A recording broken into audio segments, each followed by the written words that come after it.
Are you looking to refine your sales team and increase your company's revenue? Leading your sales team is an ongoing improvement process. Join Harry Newhan from Eric Lofholm International as he interviews top sales managers in the world.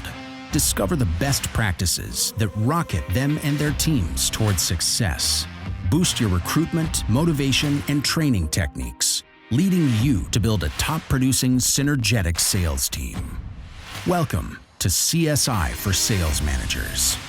Hey everybody, welcome back. Harry Newhan here with continuous sales improvement for sales managers and best practices. And I've got a new guest on the line here. Excited to have him, Justin Clark. Justin, you're in Tennessee, aren't you? I am. Live in Knoxville, Tennessee. Knoxville, Tennessee. That's great. So we want, right in the heart of the country, actually. What we want to do is have a little conversation. You've got some incredible experience. I'm excited to share it with our audience. Work with Calzan Incorporated, and you tell us a little bit about that in just a second. But what I want to do is I want to start off for our audience. They like to know that you're just a real guy, a regular guy, even though you've excelled in what you do and you've mastered certain things to the point where you're managing many people and also managers, and you've reached the vice president of sales in your corporation. So share with us a little bit about you, if you don't mind. Yeah, sure. I grew up in Indiana. I went to school up there, met my wife in college. And my undergrad was in exercise science. I was convinced I was going to be a strength conditioning coach. So I got a job down in Knoxville, Tennessee, very fortunate to work with a company called Performance Training. And I was working with the Lady Vols and their basketball team with the Tennessee Volunteers. And at that point, I had a corporate boot camp where I trained CEOs at 5:30 in the morning, 3 days a week. And I found out the fitness world, as cool and great as it seems, you're at work at 5 in the morning, you're at work at 8 p.m., in the middle of the day you're off. So it wasn't particularly conducive to a lifestyle that I had expected or hoped for. And so I was really fortunate in one of those boot camps, and one of my clients was the CEO of Calzan. So I built a relationship with him for a year, and truthfully, I couldn't be more blessed that he took a risk with me. You know, relatively young kid, no sales experience, and allowed me to come and be kind of an entry-level sales position. So that's what got me there. My wife and I have been married 14 years. I have a 6-year-old little boy who plays football. I have a 9-year-old little girl who does gymnastics and cheerleading. So outside of that, my ongoing joke is I've never worked harder at something to be average at, and that's golf. I love to play. But I'm telling you what, that mid-level golfer, I think, is the top of where I'm at. So, well, that's great. You're using your experience in the sports world and the training with your kids. You got them both into sports. That's exciting. Yeah, we enjoy it. Good for you. Now, do you still strength train with your CEO, even though he's your boss now? I don't. He's still actually in the same group, though. So he's been doing it for many years. And so It's something that's a routine for both of us, I guess. That's great. Well, congratulations. So it sounds like you started at the bottom and then worked your way with no sales experience and worked your way all the way up to VP. Is that what I'm hearing? Yeah, it's correct. I've been really fortunate to be surrounded by really good folks. And my parents kind of invested in me a really strong work ethic. So I work really hard, and I've been surrounded by good people, and the company has given me more opportunities than I necessarily deserve. So in the next leadership position, they allowed me to step into it when I might not have been ready, but they kind of took a risk, and I was just really fortunate to have a lot of good people kind of walk along me along that way. Well, that's awesome. Being a success in the fitness industry shows a level of discipline that, in my opinion, overcompensates for someone with lack of experience. Because if you've got the discipline, all it is time in the saddle, and every single day just building on that. And you're going to, obviously it shows in what your results are. Yeah, so way to go. It's that consistency is more important than intensity. So it's that each and every day little teeny things, that discipline that makes the huge impact. And that's not just in sales, but that's in life and whatever you're working towards. Yeah, and that's really the purpose of this podcast. And the message is continuous sales improvement.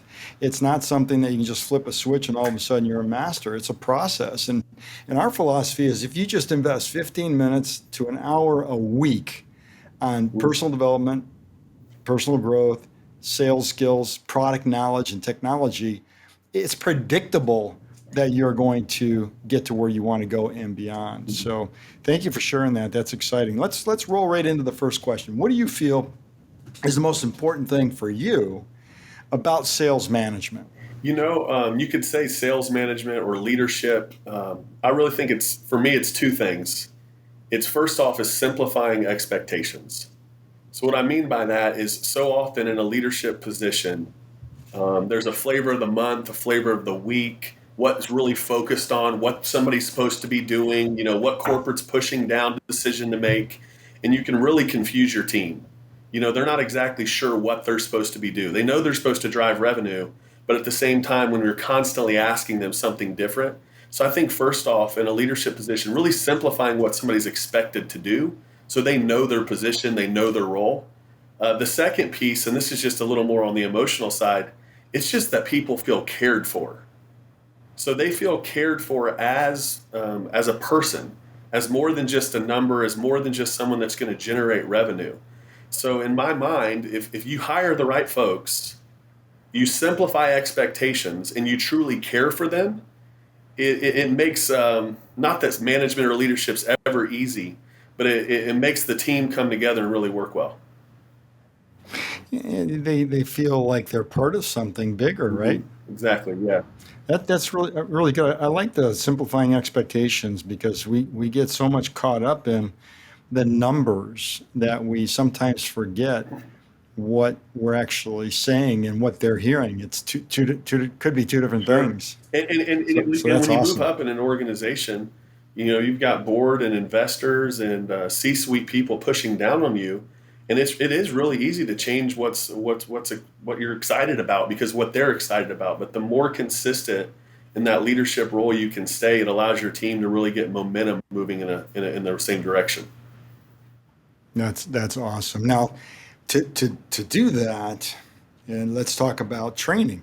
What do you think your best training idea is to get that message across to your team? Sure. I can't say it's my training idea. Well, certainly not my training idea. But what we have done is we put a real spin on it and role playing. But when we do role play as an organization, we don't do it to create a certain answer, script, value statement. We're not doing a role play session with our sales team that says we want X and Y, and we want you to practice doing X and Y. We believe that we've got really smart people that have slightly different perspectives, and we want to create an atmosphere that allows them to collaborate more than anything in the role play. So when the question is asked how to handle a situation, whether that's internal or external, we don't want to position it with just one answer. We want to give a thought and then allow the folks on our team to share how they feel, and then the rest of the team gives them feedback. And it's crazy where if I'm leading the role play session, what ends up happening is they end up leading it because one person gives a response and someone asks, well, why'd you say that way? And they thought, well, I've never done it that way before. And before you know it, the team is working together and you're using all those smart people, and the role play is not as scary. So typically, if you say role play around anyone, especially salespeople, it's just like pucker up, nervous, scared. Who's going to judge me? What's going to happen to me? And so it's really difficult to be vulnerable. But when you can get the team to buy into, hey, look, we're all a bunch of smart folks that want to get better. And this is an opportunity for us all to learn from each other. And I would suggest any leaders that are listening that do consider role play, do it with your team. Allow them to see you fail.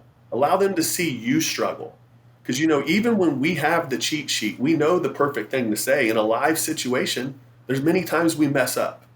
And that vulnerability really helps the team feel like they can be themselves and come together. So I'd say that's the best thing we do to really pull together in one direction. Kind of taking yourself off that high chair and letting them know you're a real person too. You got it. That's awesome. I like that. Now, you mentioned earlier on the first question, if you get the right people, simplify expectations, and then make sure your people know that they feel cared for. Talk about the right people. Do you have any best practices as far as either recruiting or hiring or interviewing to find the right people? Yeah, we follow the top grading process, which is It's my wife jokes it's harder to get hired at our organization than the CIA. And the reason that is because people are so unbelievably important, not just to us, but when they change careers, leave careers, decide what they're going to do, we sometimes miss good candidates because we don't hire quick enough, but we often don't hire the wrong candidate. So there's a top grading process that we work through. And more importantly than that, a term that we train our leaders to use is called virtual bench. So even when we don't have a position open, we might not have a regional manager, inside salesperson, a business development. I take 2 to 3 interviews a week, probably over phone or in person for future state. And we build up what we call a virtual bench. So we've got a long list of potential good candidates that are happy where they are. They're not looking to change because more often than not, if somebody doesn't have a position and they're coming to you, they might not be in the best light. They're taking any job that they can get because, they want to feed their family. Whereas if you can find someone who's happy, who has more time and consistent, oftentimes you can find someone that's a slightly better fit for the organization. Yeah, no, that's a really good thought. I haven't heard that one before. I like that virtual bench, kind of like a waiting list for an opportunity that opens up. And the thing we So always now, tell them is it's the only thing consistent in life is change. So I'll reach yeah, out to someone and they say, "Hey, I'm really happy where I am," and I just honor that and say, "I understand you are. However, I'm not sure what I'm going to be doing in 3 years or what you're going to do in 3 years." So worst case scenario, we grab some coffee, get to know each other. So if my life changes or your life changes, we're in a better position. So the majority of time you can get recruiting uh, people in your industry that you want to join conversation with you when it's positioned in that way. building relationships. Yep, It's kind of like what we do with our clients, isn't it? you got it. Building relationships, long term view instead of a short term view. Now, do you operate in all 50 states? Are you international? What do you actually control We're yourself? primarily a regional. We claim the Southeast. We're probably Okay. really good in about 4 or 5 states. We Okay. are into a couple acquisitions that are going to put us into a national footprint here pretty soon. However, the Okay. previous 70 years of the organization has been in the Southeast. That's awesome. So let's move on to the next one because you've got some exciting things here with your role playing. To me, that's exciting. That's something that I would look forward to because when I manage my team, um, I thrived on that because I wanted to, I guess, give them as much of my experience as I possibly could to shorten the learning curve, kind of like what you're doing. Now, let's talk about motivating. Do you have successful motivating ideas that you've worked through and got to something that your guys look forward to? Yeah, I really think a lot depends on the structure of your organization. There's certain times where sales reps are almost pitted against each other to try to push one to be above the other. And I'm not saying that's wrong or it's right. However, what we choose to do is we really love to win. So we want to hire folks that love to win as a group and as a team. So what we try to do is be able to take individual performances and individual successes, roll those into what they did for the district, for the region, for the company, and how that impacted all employees in the organization. The majority of people love to feel like what they do matters. And when Yeah. they hit a number, that does matter and they get paid and all those things are great. But what it really does is when it helped us hire that next role or it helped us give raises to to our drivers in a situation because of what that sales team did. So the majority of the motivation that we want to have those competitive folks that want to win, but they also want to do it within that team environment. So the majority of our competitions are typically districts versus districts working together, trying to beat the other folks, but understanding that it's for that overall good of the organization. So yeah, positive competition. Yeah, we have a significant positive competition. We have some pretty heavy levels of accountability though, to where it's not easy to hide at our organization. There's a ton of transparency in what's going on and who's performing. So we have positive competitions when we work towards things, but there is that negative piece when the report comes out daily that shows you're behind and you're more behind than anyone else in the organization, there's not a lot we have to go up and say to that person when they know their peers recognize that. Yeah, numbers don't lie, do they? They don't lie. So you mentioned accountability. What do you feel is a good for you guys, a good strategy, accountability strategy idea? Yeah, so really it breaks down to first off the rhythm. So how often, what rhythm are you going to communicate important information to the team? Are they going to receive that daily? Are they going to receive it weekly? What when you simplify those expectations are they looking at? So from an accountability, we want them to know exactly what's expected. And then when they receive that information, it's going to be in comparison to their peers, their districts, and everyone else in the organization. The other big piece we work on with accountability is many sales organizations focus on lagging indicators. Lagging indicators meaning, did you grow sales? Did you grow margin? Great job. We really try and focus on those leading indicators, which is the pipeline being a certain size in the certain geographic markets that have a yield the highest levels of margin, the activities that are taking place and where they're spending their time. Because it's those lagging indicators that it's like clockwork. Our top reps, the people that grow the most, have the best pipelines that are the most realistic, and they do the best activity towards those pipelines. So from an accountability standpoint, when a rep doesn't perform very well, it is really helpful to be able to lean on, what the top reps are doing and have the data that supports it, as opposed to saying, hey, just go drive with John Doe. We can say, look, this is what John Doe has been doing. Here's how he's doing it. And that accountability leads to a lot of coaching. So modeling best practices within your team. That's good. Now you mentioned weekly, daily. What do you find with your team is the best practice for you guys? Do you do those, get that information flow daily, weekly? How do you do it? Yeah, we have a daily report that shows sales and margin versus your goal. We have a monthly report that compares this month versus last month. We have quarterly reports that do the same piece, but when do you get it to your team though? Where's that communication for your team? All of our reports are automated. Oh, okay. So we build those reports out so they automatically pop into inboxes. Oh, very good. So very clever. then at that point, the leadership team, we don't have to spend time running the reports or doing the work. We're just actually looking at kind of analyzing what's going on. We also we do a daily huddle.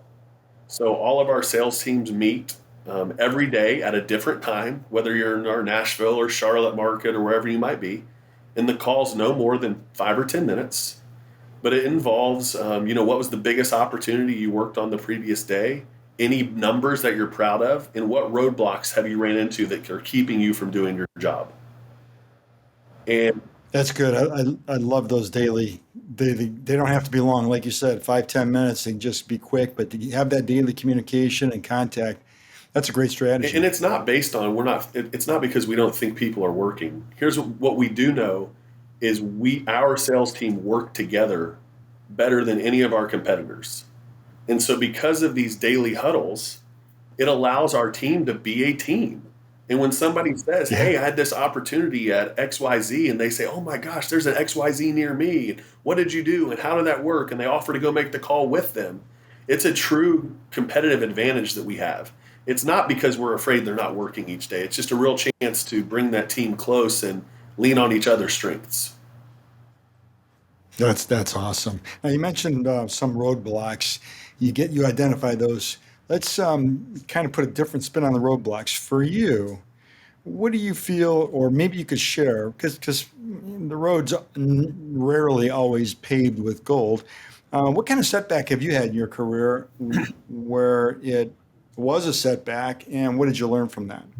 Yeah, this is, I look back and it's almost comical. So I've been with the company maybe 5 or 6 years, the youngest district sales manager we ever had. So I get promoted into this position. And now I'm sitting at this leadership event where we have operations leaders, finance leaders, all the leaders in our organization. And we're doing some team building, something or other. And they're asking questions, and it's what I feel like open dialogue, share how you feel. And I raised my hand, and what I was trying to say was, hey, look, all of us, all these departments, we're all on the same team to serve the customer. We're all trying to serve the customer and grow as an organization because we love working here. That's what I was trying to say. What I really said was, look, you all, everything we do is to support sales. And every department stopped right then and said, oh, so you guys can play more golf? Oh, it's so that you guys can do nothing on the weekends? And instantly they heard me wanting to build up and pound our chest. Oftentimes salespeople are confident, they potentially arrogant, and they can rub other sides of the organization wrong, not because they mean to, but just because it's the way they come across. So here I am, just brand new, and then I come to the meeting and I decide to tell everyone in the organization, look, everything you all do is about sales. So I had to eat an absolutely huge piece of humble pie. I went to every person one-on-one in that room, and I apologized.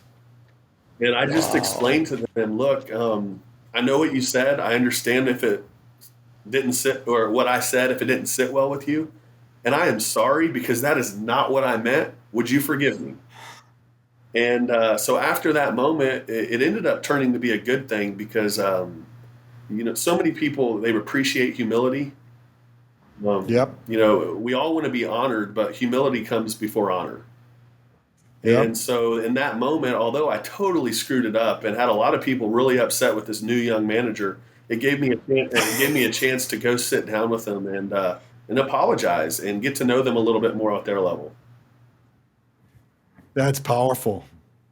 That's powerful. What a great lesson. That turned out to be a blessing for you. And I'm able to take that lesson to our team, and I just try to get them to recognize that I know us salespeople think the world revolves around us.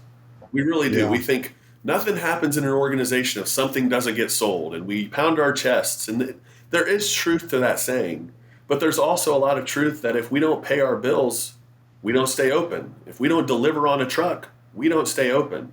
And the more we can connect to other departments, the easier our job is, the better a place to work it is. And I use that example of me just totally screwing it up multiple times.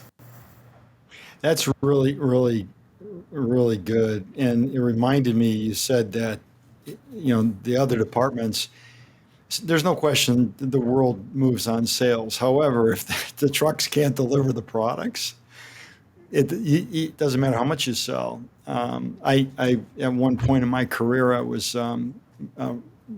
building and managing a team of door-to-door salespeople for a cable company, and ended up recruiting and building the largest producing door-to-door sales company in the country. And what we found, we got into an area where we just lit it up. And the problem was they couldn't get anything installed. Sure. And we couldn't get paid unless it was installed. So here we write tons of orders, and the installers couldn't do the job. And, that was, talk about humble pie, after the frustration and anxiety of your sales reps not getting paid because the orders didn't get installed and the customers canceled. So I understand exactly what you're talking about. That is just, all salespeople need to realize that the billing department, the accounting department, you want to get paid? Treat me with respect. You want your check good? We actually I coined I think it's 4 years ago, a term that we call Kelsan Together. And so what that is we have a monthly video call with our whole sales force. We're doing that before COVID. We were doing video calls before it was cool to do video calls. And every month we report on a Kelsan Together, and that is a salesperson that had a big win, and they have to recognize any and all departments and other people that made that win happen. So it might be that finance gave extended terms, or purchasing was able to find a product, or ops was able to deliver on a weekend. And just a chance to reinforce every month how big of a deal the rest of the organization is to the sales team's success. See, that's a really good best practice that we want on an interview like this, on our podcast, so that other companies and managers can say, wow, what a great idea. And it can happen Thank you for sharing in any organization. Anything that you sell, pick some cadence to where you start just celebrating the departments that helped make it happen. And you should see the pride on those departments when you get to honor them in front of, the rest of the team. Like, way to go. We're thankful. We're proud of you. It's really cool. Yeah, it makes them want to go out and go that extra mile to help you do your Sure. job. Awesome. Let's talk about continued training. Remember earlier we talked about if you invest 15 minutes to an hour a week in your skills, it's predictable that you're going to get better. Do you recommend, do you sponsor, do you pay for any of your either salespeople or sales managers to do continuing education to stay up to date on those key points as far as being able to stay at the top of their class in the Yeah. marketplace? Our fourth core value is desire to be better. So it's something as an Hmm. organization we really push into. So that currently our inside sales team is doing a 12-week inside sales training course that they brought to us. So what typically happens is we want to create an environment where desiring to be better and training is important. So just last month, I had a manager come to me and he's super excited about this training he found. He said, "Man, I really want to do this leadership training." And I said, "Great. It's the Jocko Willink Extreme Ownership, if you're familiar with that. No. Extreme Ownership is a really popular Navy SEAL book." And he says, "And oh, it's in 2 weeks and it's in Florida." And I thought, well, man, come on. I need a little more time than that. But I went to my direct report and he said, let's send them. And so we sent them to Florida 2 weeks in just to go. And we want what we found the more that they bring to us what they want to do and get better at, the more Yeah. engaged they are. We've had times in the past where we said, hey, great news. We got this wonderful training. We push it out. And, half the folks pay attention, kind of. A handful Right. really get into it, and some it's just an absolute waste of money. So, from a continuing education, we want to create that culture where it's expected, but where they bring to us what they feel like, the gaps they have. Okay, now that's for your sales people. Now you have sales managers. Do they go through the same process or do they have a different level of expectation as far as continuing education? The expectation is that they're always doing something. And I know that is Yeah. very vague. It's not on the scorecard. It's not something they report back to that, hey, I have to do this training every X days. We are taking our sales leadership team, not sales leader, all of our leaders at the organization through a training called Crucial Conversations. If you haven't read that Hmm. book, you should. It's about how to have hard conversations and make those be better for you and for that person. So our executive team read the book, fell in love with it. I am the easiest sell out there, by the way. So if you're listening to this and you have something that you sell and call me, I will probably buy it, unfortunately, because I love continuing education. And so we read this book and loved it. Now we've hired them to come in to do a 2-day training over this book with our entire team. So it is a really big deal and focus for us to move forward. That's awesome. Okay, so last question, and I'm going to leave this up to you. Do you have any additional thoughts on best practices that you'd like to share with our audience? Then we can button this up. Sure. I guess I would say it's best practices pending on your industry. I can't say what I'm about to say would work in every industry, but holistically, if I was going to put a salesperson in a box, which I know there's outliers, but the majority of salespeople, they typically have to manage relationships, they have to penetrate and grow those accounts, they have to take care of the account, and then they also have to prospect and open new accounts, like through a cold calling or whatever it would be. What we have found is when you can take those segments or those skill sets and separate them between people, you can get significantly higher ROI when people do what they like and they're really good at. So what I mean by that is for 65 years in our company, we had one position called territory manager. And that position managed a territory really how they wanted to. They called on new accounts when they wanted to. They penetrated and grew big accounts and small accounts. So a lot of the time wasn't as efficient as it could be because they were stretched doing different jobs. So in the current state, we have our sales force with a division of labor. So we have outside field specialists, and their job is managing and keeping the strongest relationships and penetrating those accounts and ensuring we never lose them. We have an inside sales team who does the same thing, but with often a smaller account that doesn't justify the time, effort, or energy that it would take to send someone to visit them regularly. And we also have a business development team where all they do is work with our internal support to hunt. So they go out, cold call all day long. They pick up, they win the account, bring it back, and they assign it to one of the reps. And they get to manage that account moving forward. And so what we've really seen is 3 times our industry growth as we've got people truly focusing on what they like and they enjoy. If you put a hunter who loves to that winning feeling of cold calling and getting someone to say no and then yes, and you ask them to babysit or cultivate a relationship for an extended period of time, they're going to get a little bored and oftentimes lose that account. And on the flip side, that wonderful guy that can manage a relationship, can deal with any problem, they're part of the family. Many times if you say, hey, I want you to go out and cold call this person you don't know and you've never spoke to, they might be a little nervous and not as good. So the biggest piece I would say is looking at your team and how can you put a division of labor to where they're not all completely responsible for every aspect of the selling process. That's really a powerful point because we grow up, I think, it's changing now, but we grow up saying you should get stronger at your weaknesses. And now what I'm finding top leadership is saying is delegate those weaknesses and do what you do best and get good at it and just go. And if you have, like you said, 4 different departments that doing what they do best, your results like you're experiencing is 3 times more. So the industry is shifting. I'm really excited that you brought that up because that hasn't been brought up on any of our podcasts, and that's exciting. And now I say that for any salesperson, there are anomalies out there. There are people you'll meet that are just the outlier. They do it all unbelievably well. The challenge is they're not scalable. You can't base your whole organization on finding those unicorns, even though they're there and you pay them well and you don't want to lose them. But you're trying to create something that's scalable to where you can find folks that fit into their market, have great success, and can be there for a while. Systems are duplicatable. People aren't. Yeah, it's. I heard you saying management would be easy if it wasn't for people. Because people are different, and you need to care about them, and they have different things.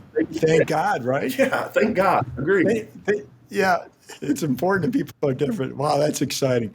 Justin, thank you so much for your time. Thank you so much for your golden nuggets. I got 1.5 pages, 2 pages of notes here. I really appreciate you sharing your ideas, your best practices with our audience. I know that they're going to love it too. Thank you very much, everybody, for tuning in here. This is Harry Newhan with Continuous Sales Improvement for Sales Managers and Best Practices. Say goodbye, Justin. See y'all. All right. Thanks, everybody. Thank you so much for listening. Be sure to subscribe to get notified of the latest episode. Also, to learn more about improving your sales team, visit continuoussalesimprovement for teams.com. See you in the next episode and have a great day.